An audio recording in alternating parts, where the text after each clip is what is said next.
की सुरक्षा के साथ अपने सपनों को पूरा कर पा रहे हैं, देश का विकास कर पा रहे हैं।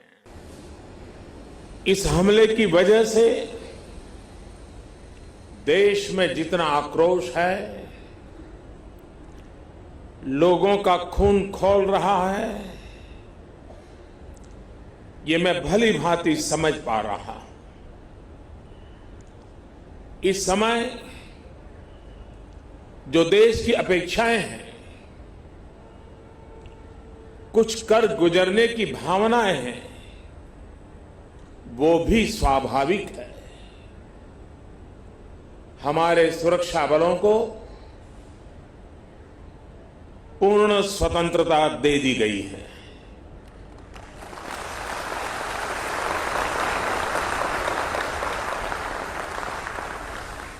हमें अपने सैनिकों के शौर्य पर, उनकी बहादुरी पर पूरा भरोसा है। मुझे पूरा भरोसा है कि देशभक्ति के रंग में रंगे लोग सही जानकारियां भी हमारी एजेंसियों तक पहुंचाएंगे, ताकि आतंक को कुचलने में हमारी लड़ाई और तेज हो सके। मैं आतंकी संगठनों को और उनके सरपरस्तों को कहना चाहता हूं कि वे बहुत बड़ी गलती कर चुके हैं। बहुत बड़ी कीमत उनको चुकानी पड़ेगी।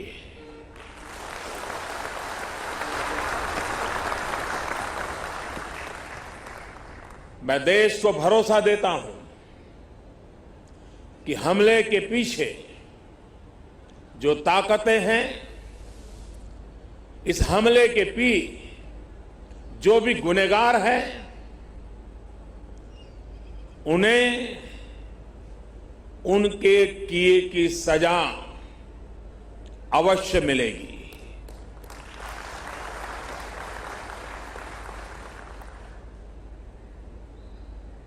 जो हमारी आलोचना कर रहे हैं, उनकी भावनाओं का भी मैं आदर करता हूं।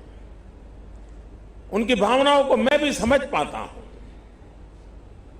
और आलोचना करने का उनका पूरा अधिकार भी है।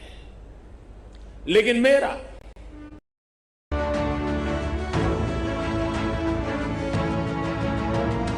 से दूर रहे, इस हमले का देश एकजुट होकर के मुकाबला कर रहा है। देश एक साथ है, देश का एक ही स्वर है और यही विश्व में सुनाई देना चाहिए, क्योंकि लड़ाई हम जीतने के लिए लड़ रहे हैं।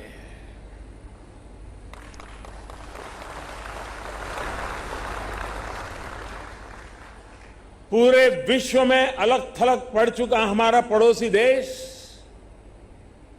अगर ये समझता है कि जिस तरह के कृत्य वो कर रहा है, जिस तरह की साजिश रच रहा है, उससे भारत में अस्थिरता पैदा करने में सफल हो जाएगा, तो वो ख्वाब हमेशा हमेशा के लिए छोड़ दे। वो कभी ये नहीं कर पाएगा और न कभी ये होने वाला है।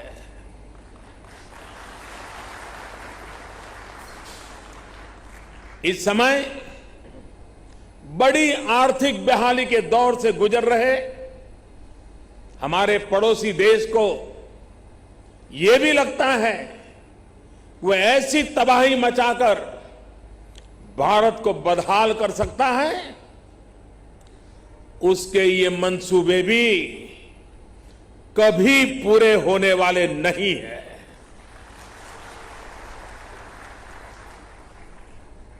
वक्त ने सिद्ध कर दिया है कि जिस रास्ते पर वो चले हैं वो तबाही देखते चले हैं और हमने जो रास्ता अख्तियार किया है वो तरक्की करता चला जा रहा है।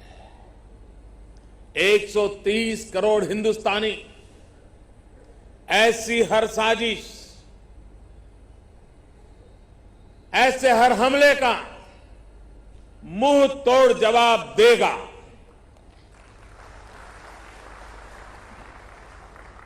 कई बड़ों देशों ने बहुत ही सख्त शब्दों में इस आतंकी हमले की निंदा की है और भारत के साथ खड़े होने की, भारत को समर्थन की भावना जताई है। मैं उन सभी देशों का आभारी हूं और सभी से आह्वान करता हूं कि आतंकवाद के खिलाफ सभी मानवतावादी शक्तियों को एक होकर के लड़ना ही होगा। मानवतावादी शक्तियों ने एक होकर के आतंकवाद को परास्त करना ही होगा। आतंक से लड़ने के लिए जब सभी देश एक मत, एक स्वर, एक दिशा से चलेंगे तो आतंकवाद कुछ पल से ज्यादा नहीं टिक सकता है। साथियों, पुलवामा हमले के बाद अभी मनस्थिति और माहौल दुख के साथ आक्रोश से भरा हुआ है। ऐसे हमलों का देश डटकर मुकाबला करेगा। यह देश रुकने वाला नहीं है। हमारे वीर शहीदों ने अपने प्राण की आहुति दी है और देश के लिए मर मिटने वाला हर शहीद दो सपनों के लिए जिंदगी लगाता है। पहला, देश की सुरक्षा, दूसरा, देश की समृद्धि। मैं सभी वीर शहीदों को उनकी आत्मा को नमन करते हुए, उनके आशीर्वाद लेते हुए मैं फिर एक बार विश्वास जताता हूं कि जिन दो सपनों को लेकर के उन्होंने जीवन को आहूत किया है, उन सपनों को पूरा करने के लिए हम जीवन का पल पल खपा देंगे। आतंकवादियों के उस कृत्य को लेकर आपके आक्रोश को मैं समझ सक रहा हूं। यहां महाराष्ट्र के भी दो वीर सपूतों ने देश की सेवा करते हुए पुलवामा में अपने प्राणों की आहुति दी है। जिन परिवारों ने अपने लाल को खोया है, उनकी पीड़ा मैं भली भांति अनुभव कर सकता हूं। हम सभी की संवेदनाएं उनके साथ है। भाइयों और बहनों, मैंने कल भी कहा है और आज भी दोहरा रहा हूं, इन शहीदों का बलिदान व्यर्थ नहीं जाएगा।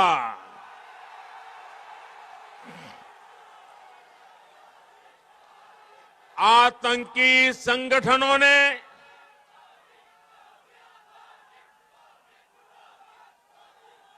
आतंक के सरपरस्तों ने जो गुनाह किया है, वो चाहे जितना। सर्च बार पे कैमरा टैप